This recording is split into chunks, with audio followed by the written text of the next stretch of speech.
Today we are going over the top 3 most bizarre interrogation confessions. Sit back, grab a snack and hit the subscribe button. Roll the intro.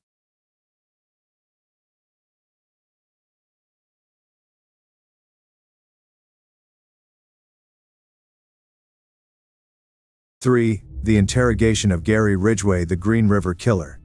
Date, 2001. Location, Seattle, Washington. Gary Ridgway, known as the Green River Killer, was one of the most prolific serial killers in American history, responsible for the deaths of at least 49 women. His interrogation became legendary for the sheer coldness and remorselessness he displayed. Despite the gravity of his crimes, Ridgway was disturbingly calm and emotionless during questioning. The interrogation took a bizarre turn when Ridgway confessed in a flat, detached tone, recounting how he killed his victims with the same emotion one might use when describing their daily routine. When asked why he chose certain victims, Ridgway chillingly responded that he selected women who wouldn't be missed. The lack of any emotional reaction from Ridgway as he described these heinous acts shocked even the most seasoned investigators. The craziest moment came when Ridgway was asked if he felt any guilt or remorse. He simply shrugged and said, "I don't feel anything. I just did what I did." The cold detachment and absence of any human empathy made this one of the most disturbing interrogations ever recorded. I didn't really think I had an urge to kill her. I just wanted her to stop. And in this video, we are going to watch a segment about Gary Ridgway, more famously known as the Green River Killer. Ridgway was one of the most prolific serial killers in the United States, with 49 confirmed murders. This number may be higher, as Ridgway eventually confessed to 71 murders. During the 80s and 90s, the U.S. was gripped by a shocking string of deaths centered in the state of Washington. Women and girls as young as 14 were disappearing. Their strangled bodies would later be discovered, often in the area of the Green River. Anxiety and fear ran high, and the question on everyone's mind was, who could do this and why? What did you want to do to her? what did I want to do with her? Just to have her stop and But how would you do it? What did you think in your head about how you would do it? That's what we're trying to get at. When did you first think about treating your mom violently to get what you wanted her to do? Probably in 4th grade. Okay, there we go. Fourth, the 5th and the 6th was probably up to that grade.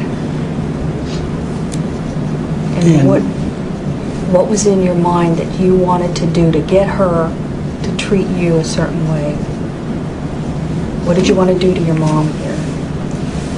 I wanted her to stop being angry at me for not knowing how to... But she wasn't stopping. No, she wasn't stopping. Was she? No. She kept picking at you, belittling you, embarrassing you. I mean, that's pretty clear from yesterday. Many serial killers show signs of aggression during their childhood. This is enhanced when abuse by a parent occurs.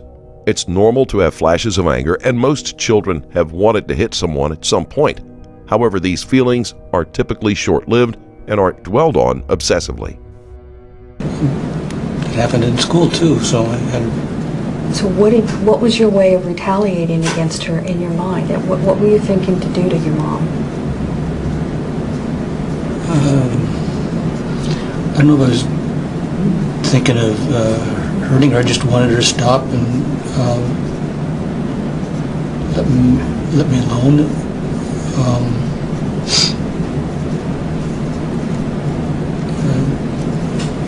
Angry at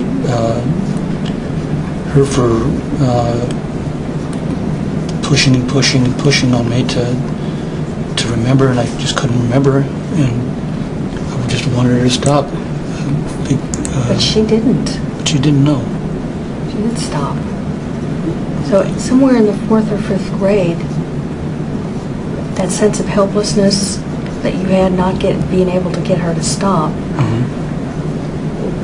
would very likely have produced thoughts of taking back some power and control over your mom to get the bitch to shut up. I mean, I'm sorry, but Gary, that's what we hear, and that's what one of the things we're looking to get a better understanding of. During that thing, I usually took it out on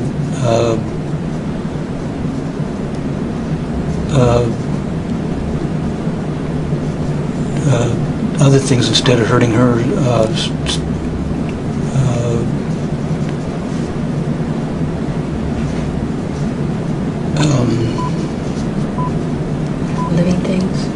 Living things, killing animals. Okay. Killing animals. I stabbed a kid one time. Okay. Stabbed a kid with a knife. Tell me about that. It was down by Chinook, where I used to go to school. And boy was playing. I stabbed him in the side and didn't kill him. And I think it must have been about 6th grade, or I think it was 7th grade. And that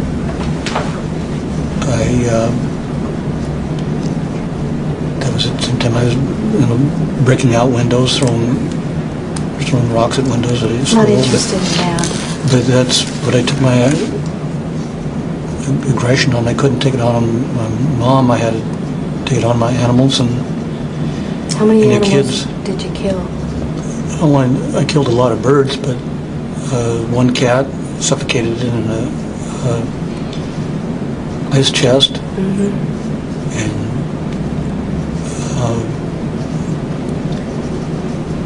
shot babies at dogs to hurt them, and threw rocks at my brother about that time. I think I was getting out of that though. You couldn't take your aggressions out on your mom, No, I couldn't. but you could think about it. I could think about it, and What'd you think? I thought about hurting her, so she'd shut up and leave me alone, and then How did you think about hurting your mom? killing her. And how would you do that? I thought with my hands, or I didn't have no guns or anything, so I didn't. It had to have been hands or. And then after she was dead, what were you going to do in your head? In my head, I don't know what I would do. I just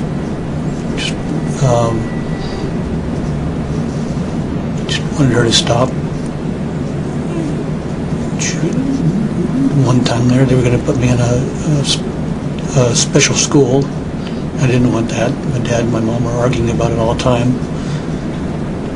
And it was for retarded people, and I wasn't retarded, I don't think.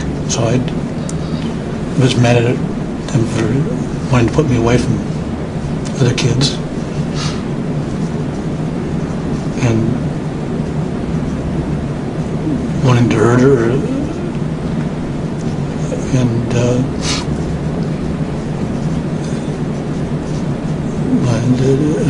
hurt her bad. What does that mean? Hurt her bad? Help me to understand that. Just beat her up so she would leave me alone, and How would you do that in your head? my hands, beat her up with my hands, maybe use a knife. What would you do with the knife? I'd probably stab her with it. She was the big problem I had. I mean,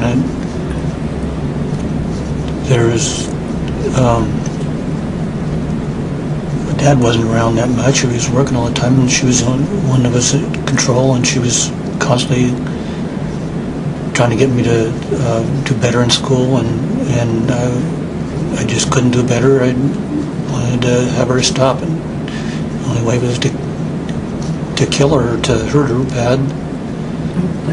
Help me explain Help me understand the knife.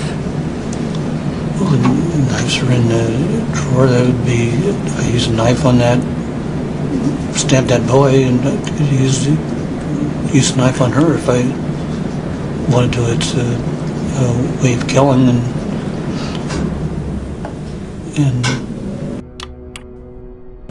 Okay, walk me through what you were going to do with the knife in your head to your mother.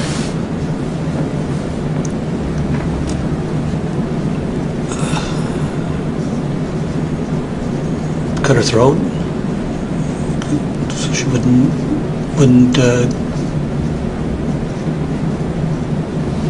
stop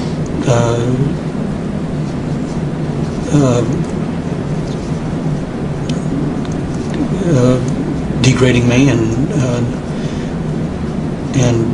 putting me in.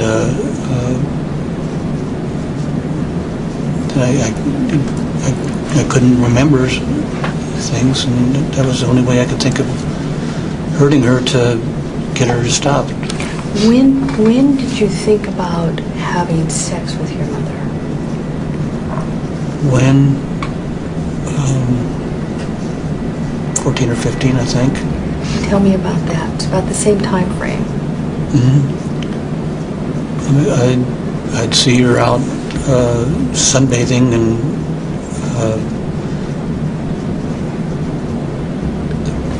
I feel that she'd be good to have sex with, but she's my mother, and I never really. She's the only woman in my life, other than neighbor girls, but she I'd get fantasies of having sex with her and wanting to, but being restricted on that part. Explain to me fantasies and restricted on that part. Well, because if she's my mother, it's not right for having sex with your mother, and she was always in two pieces, and when she'd come off work, she'd go in the backyard, so it was inviting to fantasize with her. She was there sunbathing and tan, and it was something that really intrigued me. It's all women like this. They're different, and it roused me to. I get a hard on sometimes, and it was the only time I had an opposite sex. In class, everybody's clothed and stuff like that. This was a woman that was sometimes laying down with no bra on. I mean, you couldn't see anything but bare skin, and it was a turn on in a way, and I enjoyed looking out the window at her when she wasn't watching. Did your mom enjoy that? She didn't even know I was there. No, she was down just sunbathing, and then she'd turn over, and before she turned over, she always fastened her bra and turned over, and maybe a little bit of hair to show because she no tan marks. And I stared and looked out all the time. And had your fantasies? I had a fantasy, yes. Makes sense to me. Makes sense that you would have a fantasy. Need to have you tell me what that was. Just a fantasy of wanting to have sex, touch her, feel her body, have her show me how to have sex. Because mothers teach you a lot of things, It's just a fantasy. It's something she wouldn't do it, but it's. In your fantasy, what would your mom have you do to her? Have me do to her? My fantasy would be to explore, to find different things what a woman has, girls have that guys don't have. Show me how to have sex, good sex. What the woman wants, and feel every bit of her body to enjoy a woman and have sex with her. But at the same time in your life, and listen carefully to this, at the same time in your life, you also hate your mom for what she's doing to you. Yes.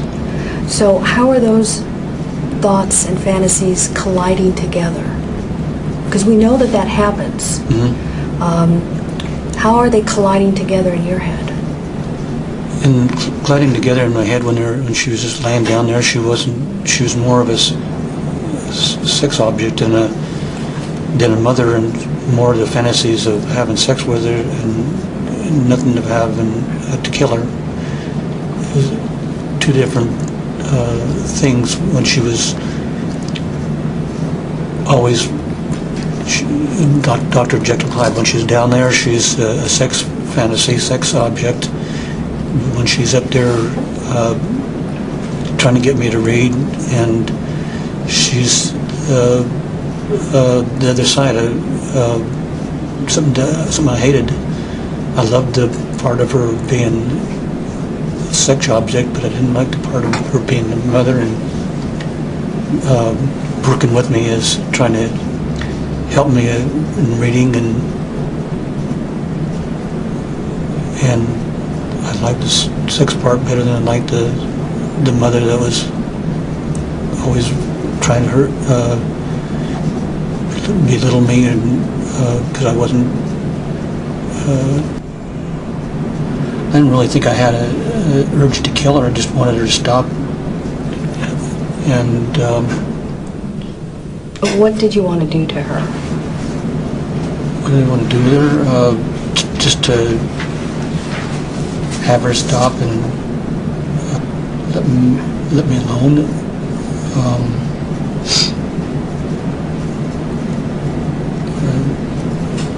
Angry at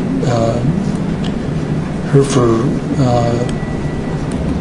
pushing on me to remember, and I just couldn't remember, and I just wanted her to stop. But she didn't. But she didn't know. She didn't stop. But how would you do it? What did you think in your head about how you would do it? That's what we're trying to get at. When did you first think about treating your mom violently to get what you wanted her to do? Probably in 4th grade. Okay, there we go. Fourth, fifth, and 6th was probably up to that grade. and what was in your mind that you wanted to do to get her to treat you a certain way? What did you want to do to your mom here? I wanted her to stop being angry at me for not knowing how to... But she wasn't stopping. No, she wasn't stopping. Was she? No. She kept picking at you, belittling you, embarrassing you. I mean, that was pretty clear from yesterday. It happened in school too, so I had... So what was your way of retaliating against her in your mind? What were you thinking to do to your mom? I don't know if I was thinking of hurting her. I just wanted her to stop and...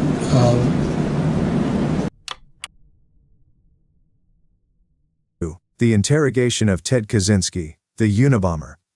Date, 1996. Location, Lincoln, Montana. Ted Kaczynski, also known as the Unabomber, was a domestic terrorist who conducted a nationwide bombing campaign against those he believed were advancing the destruction of the environment through technology.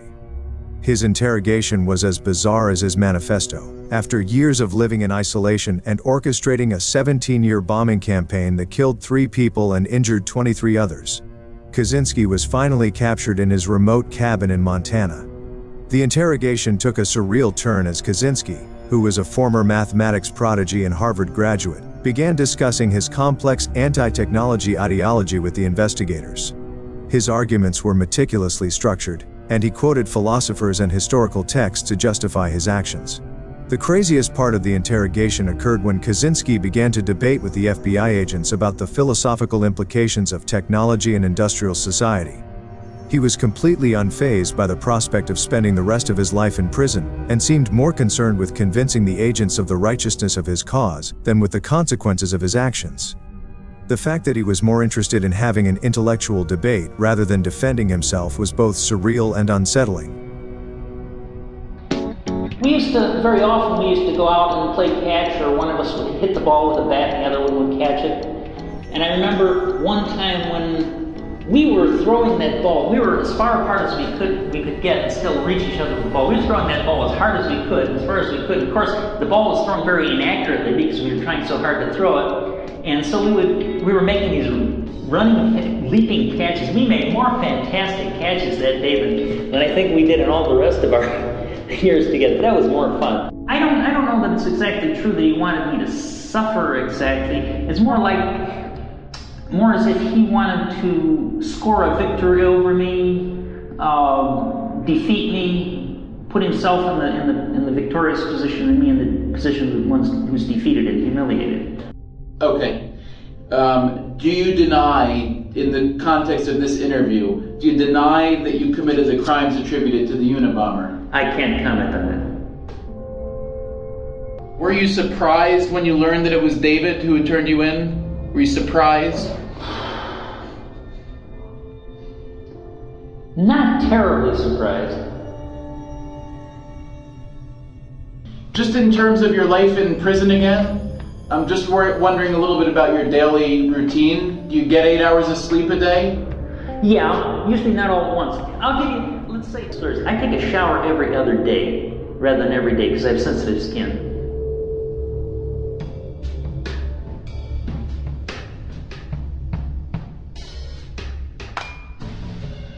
See, I'm in a range of cells where there are 8 cells. And they call this celebrity row. I mean, these people are not what you would think of as criminal types. Yeah. I mean, they don't seem to be very angry people. They're considerate of others. Some of them are quite intelligent. Is it fair to say that your relationship with David over the years, which obviously had a lot of peaks and valleys, is it fair to say that that was the most profound personal relationship you'd ever had? I would say it's the deepest personal relationship that I ever had between my teens and about 1990 when I finally broke off with him. Right.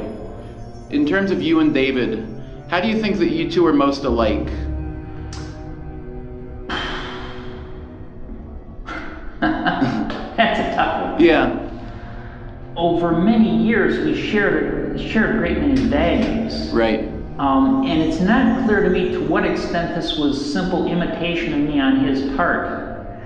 And if it was simple imitation on his part, you wouldn't really call it a similarity. Right. But there's some similarities apart from that. I think we're both basically quiet, somewhat introverted types, both a little on the shy side. Another similarity between us would be that, generally speaking, I think he's a very honest person. You wrote that his adulation of you disgusted you at certain points over the course of your relationship. Yeah. Did you try to communicate that to him? Did you say to him, Dave, this is not a healthy way to be. I'm glad you like me. Yeah. I'm glad you respect me, but be your own person. Did you ever try to have that kind of conversation with him? No. Why not? I mean... And it would have been very painful to him to have me say that. And it probably wouldn't have done any good. Yeah. And, I mean, I could, in one way and another, he would appear to be overvaluing me, but it wasn't something that was so explicit that I could be sure that it was really that. Right. In your dreams, literally in your dreams and in your thinking, it sounds as you really felt protective of David for many, many years, yes? Yeah. Do you think at some point that he ever began to feel protective of you? Do you think that as he moved into adulthood, especially after you had cut off communication, do you think that he ever began to feel protective of you? No. You don't? In what ways, if any, do you think he was jealous of you? He's probably jealous of the fact that I got more attention from our parents. He was jealous of the fact that simply that I was dominant in our relationship. Jealous of the fact that I was smarter than he was. I could do most things better than he could. Athletics are one exception. In what ways, if any, were you jealous of Dave?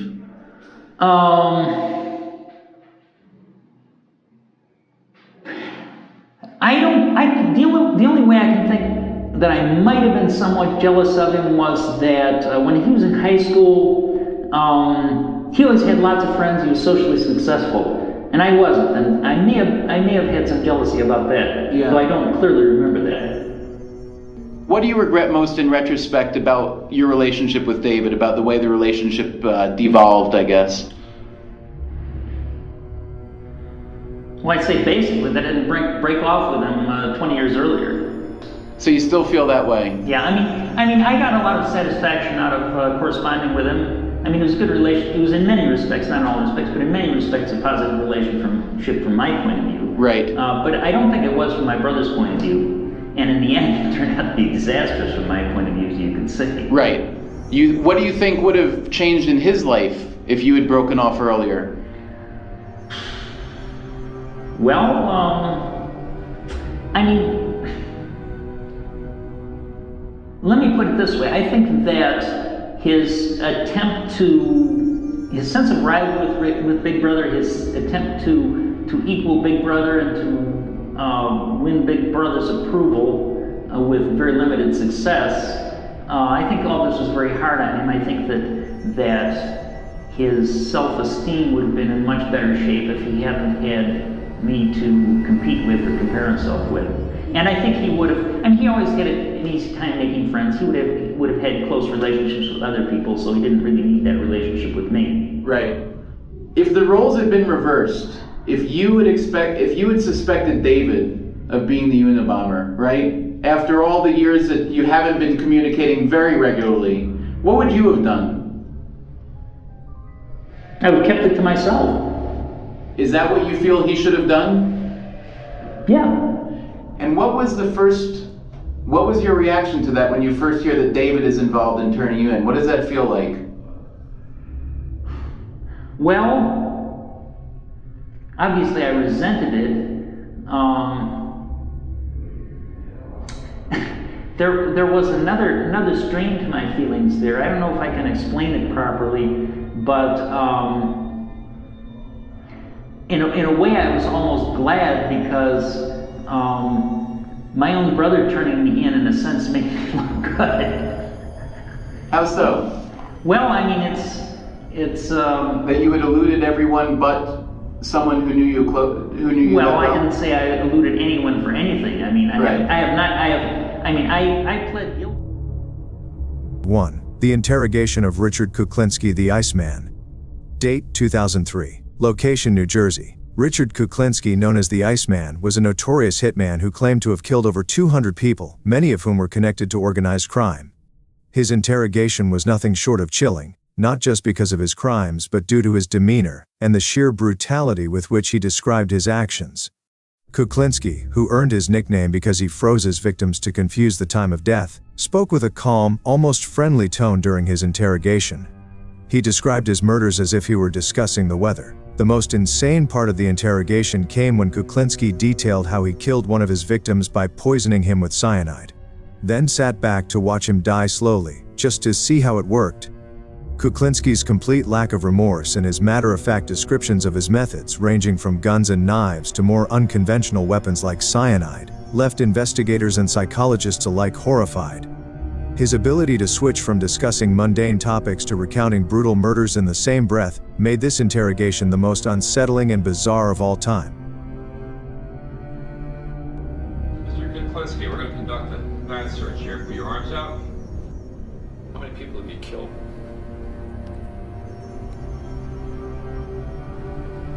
an approximate guess.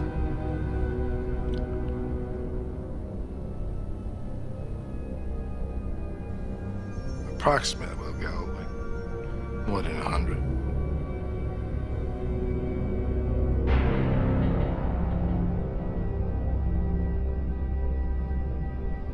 How do you feel about killing? I don't. It doesn't bother me. It doesn't bother me at all. I don't have a feeling one way or the other. I think if I had a choice, I wouldn't.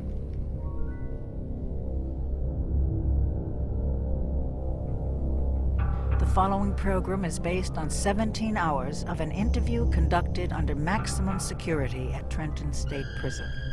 Law enforcement officials allowed our cameras unprecedented access in an attempt to uncover details of various unsolved crimes.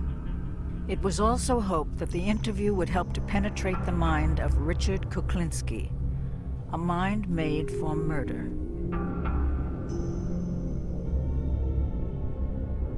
Richard, when you were on the streets, what kind of weapons did you use?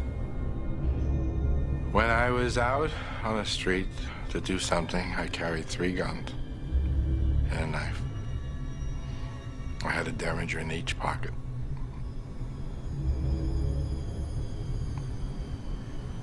And a gun on my ankle, a bigger gun just in case, and a knife. And it all depends how it came about. You indicated yesterday that you used a shotgun. Some guy with a stop light or something like that, or? I had a red light. We were following this fellow. We pulled up at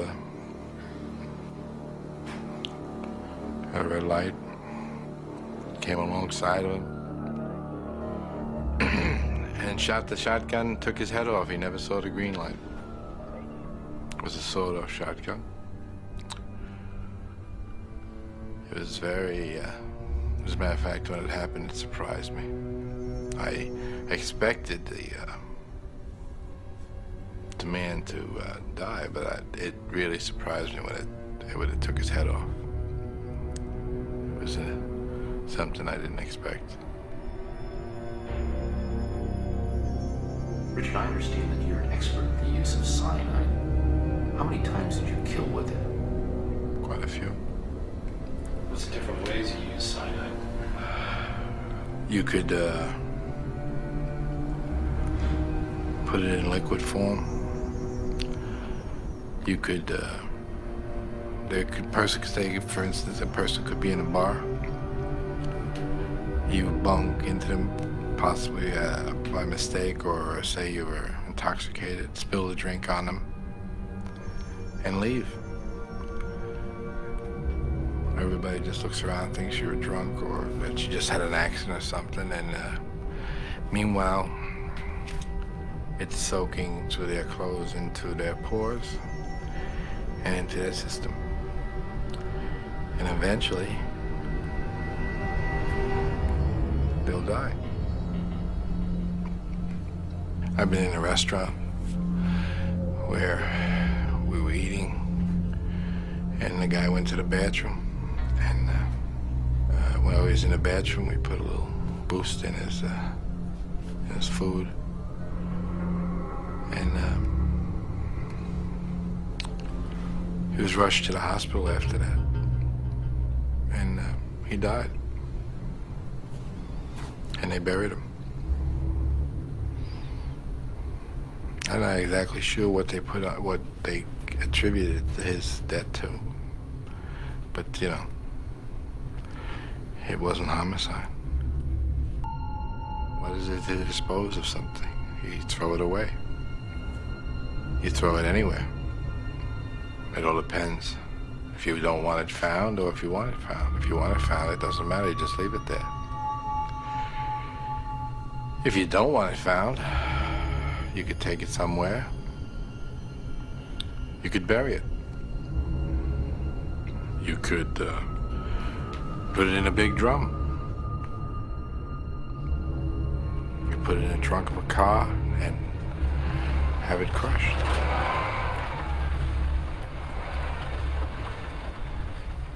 You leave it in town, you can put it on a park bench. I mean, you know, you can put it anywhere you want. They found a few people sitting on park benches, I'm sure. As a matter of fact, I know they have. Are there any murders that you committed that haunt you, that you just sort of, you feel and you do? Nothing haunts me. No murders haunt me. Nothing. I don't think about it. That's why it's hard for me to tell you. In order for me to be able to tell you when something happened, I have to think about when. If I think about it, it would wind up hurting me. So I don't think about it. If I had a choice, and of course you has already said to me we all have choices. Maybe we do. At the time I didn't seem to have one. But if I could have, I would like to be different than what I am. I would have liked to have been different than what I was, yes. It would be better. It would have been better for me. I would have liked to have had a better outlook on life.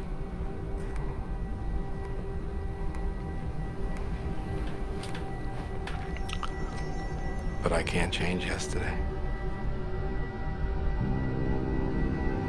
Richard Kuklinski was born April 11, 1935, in a low-income public housing project in Jersey City. His father was a brakeman for the railroad, and his mother worked in a meat-packing plant. I didn't like my father, as he would beat me just because he felt like, to get my attention, I guess. He would think nothing of coming in and smacking you. You know, basically. He'd just come in and give you a whooping for no reason whatsoever. And my mother was cancer. She would destroy everybody. She thought I took too long to do something. She didn't hesitate to give me a swat here and there. And she didn't just use her hand, she would hit me with a broomstick or something like that. It hurt. As a matter of fact, she broke the broom on me more than once. Richard's mother believed that harsh discipline at home should go hand in hand with a rigid religious education. I was raised Catholic.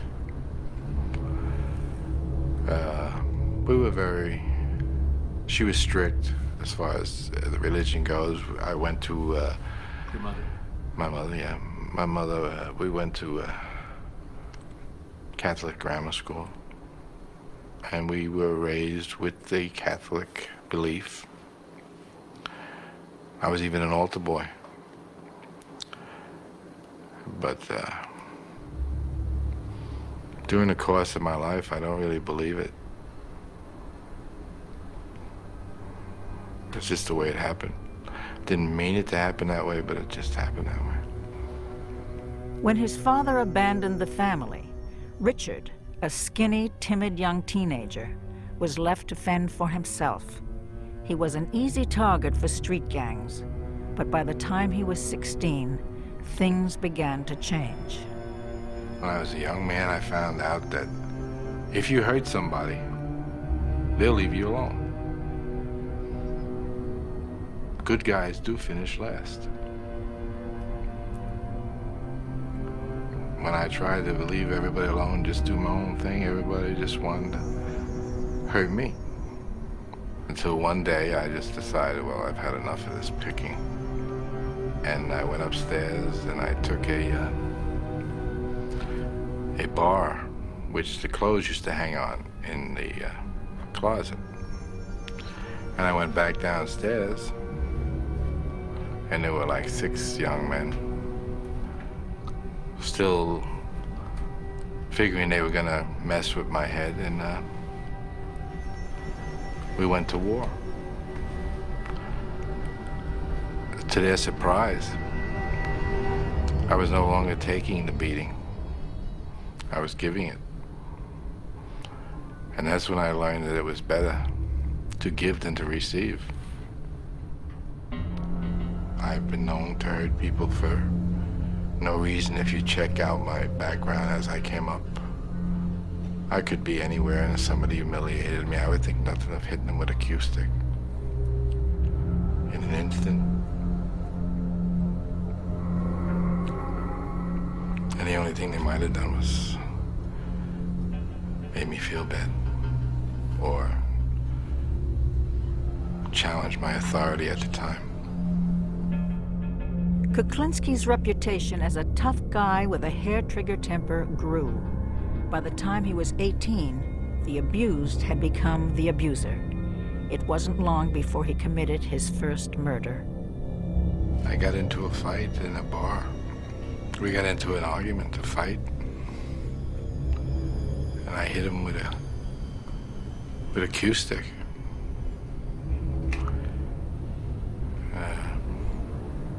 A few too many times. And he died. How'd you feel after when you found out he had died? I had felt very bad. Very, very bad. I was upset. I didn't mean to do it, actually. But surprisingly, I felt sadness, and after a while, I felt something else. I didn't feel sad. It was sad along with some sort of a rush that I had control, and if you mess with me, I guess it's, if you mess with me, I'll hurt you. By the time he'd reached his 20s, Kuklinski had become a petty crook and pool hustler. Then his life changed. In 1960, he met a pretty 19-year-old girl named Barbara Pedrin. He was absolutely flowers at the door every day, and considerate and romantic, and all of the things that anybody could hope for, dream for. He bought me beautiful things. We went fun places. He was happiest when we were together. He was happiest when just he and I were together. He and Barbara had 3 children. But with just an 8th grade education, he could only get low-paying jobs that didn't pay enough to support his growing family. I didn't have the capability of getting a better paying job. Was I gonna push a yarn truck the rest of my life? Make a menial amount of money? I couldn't have afforded 1 child, let alone 3. He went to work at a film lab, where he began to pirate pornographic films and sell them to outside sources connected to the Gambino crime family. This connection led to other criminal activities, and it wasn't long before he went from being a small-time hood to a big-time killer. He worked as a hitman and associated with a gang that worked out of the notorious Gemini Lounge in Brooklyn. Above the lounge was a mafia killing factory where victims were killed and dismembered. Hacked bodies were packaged in plastic bags and carted away. Kuklinski was the perfect enforcer. He was brutal, and he knew how to intimidate. If people owed money, they either paid up or paid with their lives. Most people paid their bills. Some didn't. I remember one guy, he was owed a lot of money. Well, I guess considerable amount of money.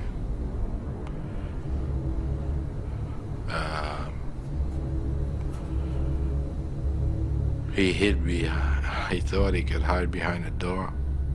It was a nice door, expensive door. Anyway, most people don't realize that when you come to answer a door,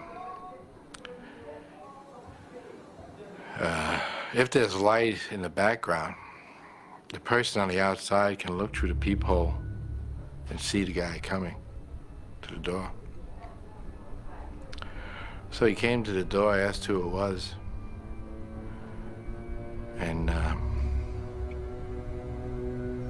he looked through the peephole. And he never saw what hit him. For Richard Kuklinski, murder had become a way of life, and the macabre became the commonplace. Would you ever use a chainsaw? I mean, To cut someone up? Yes. I've done that. To dismember them, yes. Not to kill them, no. well, what was it like to cut somebody up with a you know, the other guy's dead? How did it feel to cut some guy up with a chainsaw? Well, I didn't have any feeling one way or the other. That just happened. That's the way it had to be. Messy. Yes. Yes, it was. Did it make you sick? No. I've had a request where the guy wanted the guy's tongue cut out. And he also wanted his tongue put in his rear end. So I believe there was a definite point he wanted to get across.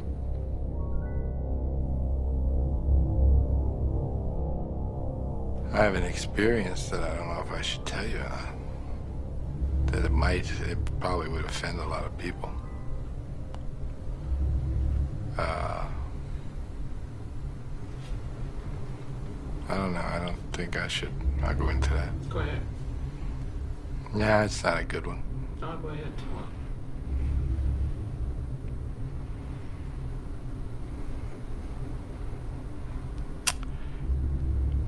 There was a man, he was begging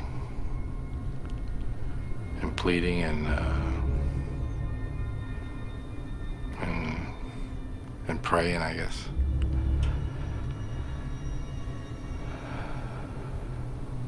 And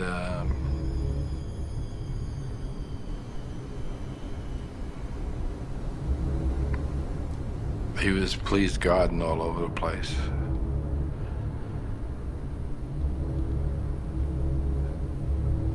So I told him he could have a half hour to pray to God. And if God could come down and change the circumstances, he'd have that time.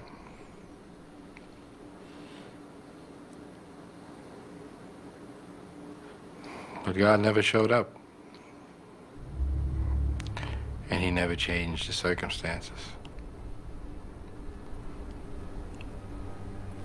And that was that.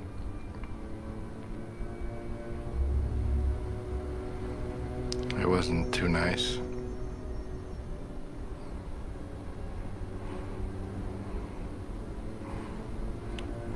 That's one thing I shouldn't have done, that one.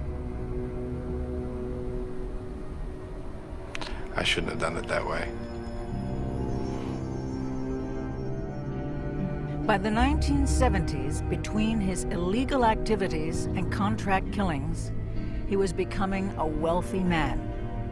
He now lived in an expensive home in a middle-class neighborhood with his wife and 3 children. Richard, what did you charge for a hit? If I hit somebody, I wouldn't hit it for peanuts. I'd like to have some money. I say if I were to do somebody, I want at least 5 figures. And at least up in the better half, not the lower half of the 5 figures. Kuklinski kept his criminal life secret from his family and neighbors. He told them he was a businessman. No one knew his business was murder. We were perfect. My children were never in trouble. We were perfect. We were the all-American family. I mean, we had what seemed to be the perfect life. They were wonderful times. spend time with his family was the only thing that he was really concerned. I mean, if he never had to leave the house, he would have loved it. He hated to have to travel. He hated to go away. He came back as soon as he can. He wanted to be home all the time. He wanted to be with us all the time. I enjoyed that way of life. I felt I had achieved something. I very seldom left the house unless I had to, because I felt secure in the house. I felt very secure.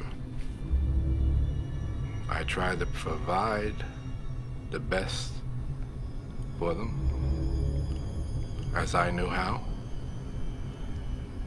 Might not have been the right way to go, but it was for me the only way.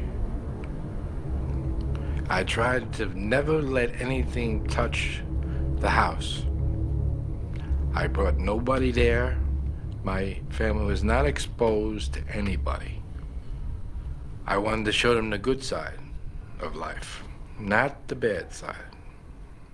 Richard had a very, very sad childhood. You got the impression, or I knew because he would like say something and then drop it and change the subject, that he was abused and that there was no love. He grew up absolutely without any love, without a doubt. I mean, the first Christmas with my family, he was in awe. He couldn't believe it. It was a tree and everyone was cooking special things and there was lots of, we were laughing and it was fun, and he kept saying, I can't believe that this is what happens. It was a Jekyll and Hyde existence. The way it was and the way I wanted it to be were absolutely two different lives. I wanted one life. I had to have another life. This other life would interrupt one Christmas Eve. While his family was celebrating the holidays, Kuklinski left his home to collect on a bad debt. Business was business, even on Christmas Eve. The man owed me money. He was giving me a runaround. I told him I wasn't happy that he wasn't going to pay me. He had the attitude that nobody could hurt him. I think he was wrong. Anyway, he never saw Christmas. What did you use? A gun. Extremely loud inside of a car. Matter of fact, my ears were ringing for a long time. What'd you do afterwards? I walked away, got in my car, and went home. What'd you do when you got home? I put toys together for the kids for Christmas.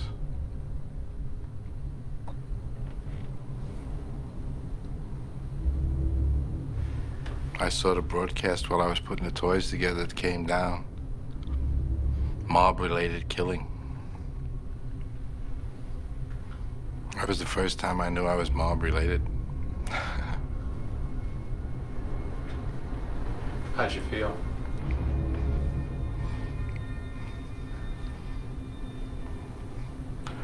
I was annoyed I couldn't get the damn wagon together. I never questioned him, and you just knew, don't do it, don't ask. If he got up at 2 o'clock in the morning or during dinner and put on his shoes and walked out the door, you said bye. You didn't say, where are you going or why are you going? And it was just understood that that's the way it was. He was very private. You only knew what he wanted you to know. By the 1980s, after 25 years of working as a hitman for the mob, Richard Kuklinski became the head of his own crime ring. He developed new ways to profit from murder. The case of Paul Hoffman was typical of the way he operated. On the afternoon of April 29, 1982, Hoffman arrived at a warehouse leased by Kuklinski. Like numerous victims of the Iceman, he had been set up for a phony business deal. Paul Hoffman was a pharmacist, and he was looking for a quick buck. He was out to purchase a drug called Tagament, which was at the time a wonder drug for ulcers. And he felt that if he could purchase a large quantity of this Tagament at a very low price, that he could indeed make a huge profit on that. And that was the alleged deal that he had with Richard Kuklinski. When Paul Hoffman showed up to buy the Tagament, he was carrying $25,000 in cash. He took the bag, door opened it, showed me a whole mess of money, a whole mess of cash. He said, "Look, I got the money right here." And he came back. He says, "What are we gonna do? What are we gonna do? Well, how am I gonna get this merchandise?"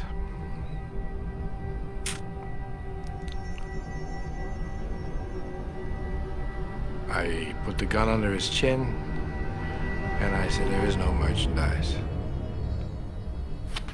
And I shot him.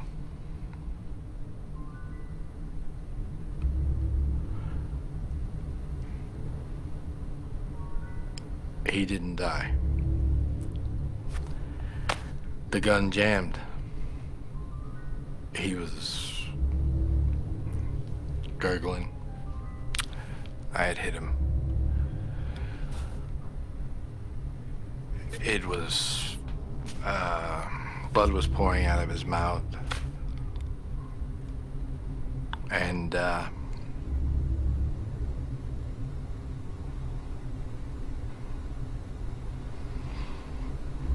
he was in I would imagine it looked like he was in a lot of pain.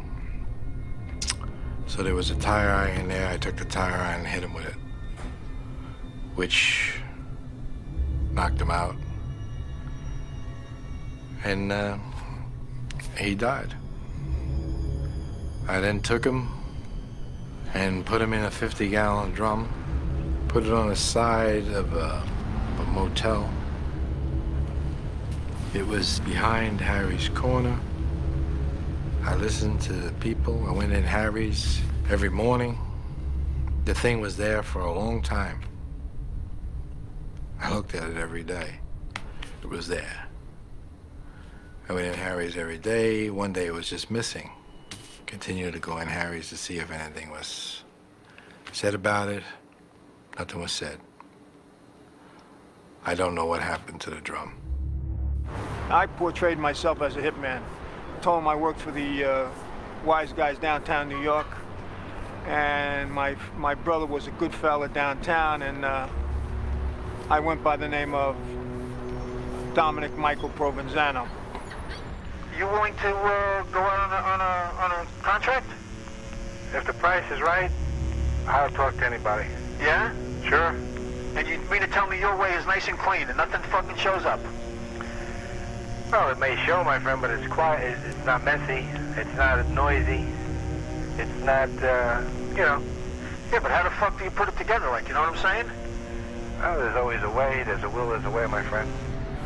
We used to sit down, we'd talk. Either we'd go to those tables over there and get away from people, and we discuss how to murder people. You know, I just have a few problems I want to dispose of. I have some rats I want to get rid of. Yeah. The only fucking thing I don't understand, don't you use a fucking piece of iron to get rid of these fucking people? Use this fucking cyanide? Why be messy? You do it nice and calm. You put that stuff in a mist, you spray it in somebody's face, and they go to sleep. No shit. As long as he's dead, that's the bottom line. Well, that's the thing, isn't it? No matter how it was done, I mean, I know guys that went to sleep and never woke up again. I mean, you know. He says he had one guy, he went and get a hamburger, they come back and he put the cyanide on his hamburger. And we're sitting down and he's telling me, he says, you wouldn't believe it. He says, I'm waiting for this guy to keel over. He says, because once you eat cyanide, usually you'd roll over and that's it. He says, this guy had the constitution of a fucking bull. He says, you wouldn't believe it. He says he wouldn't die, and we're both laughing about this. And I'm saying in the back of my mind, I said, holy God. I said, look at this. I said, what kind of person is this? I said to myself right there, I said, you better cover your butt. I said, because you just don't know with this guy. And he'd be kidding about it, and I'd be laughing. In the back of my mind, I'm saying, this is the devil. No question about it, this is the devil.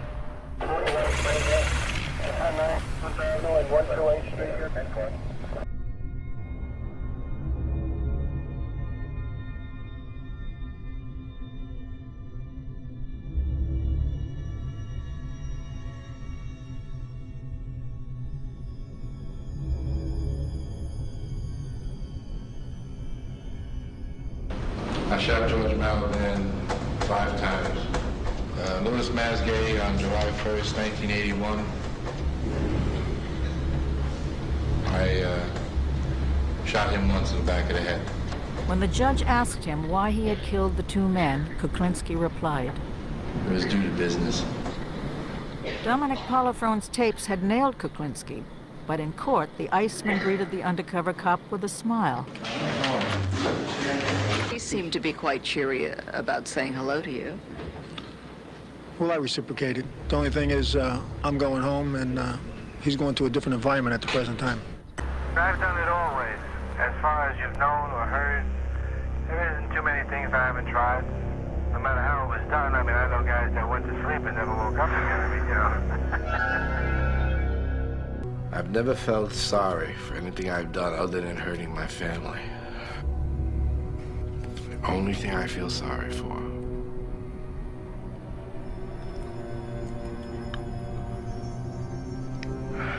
I'm not looking for forgiveness, and I'm not repenting.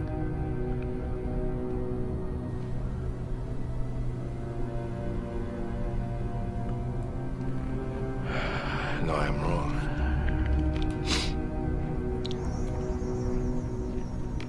I'm wrong. I do want my family to forgive me. Oh, boy. I'm gonna make this one. Oh, shit. This would never be me. This would not be me.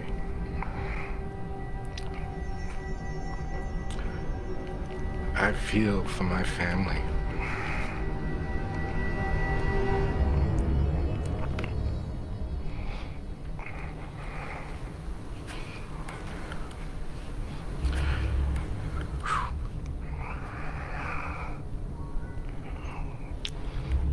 You see the Iceman cry. Not very macho.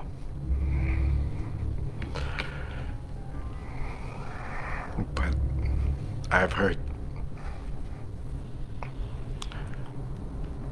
people that mean everything to me.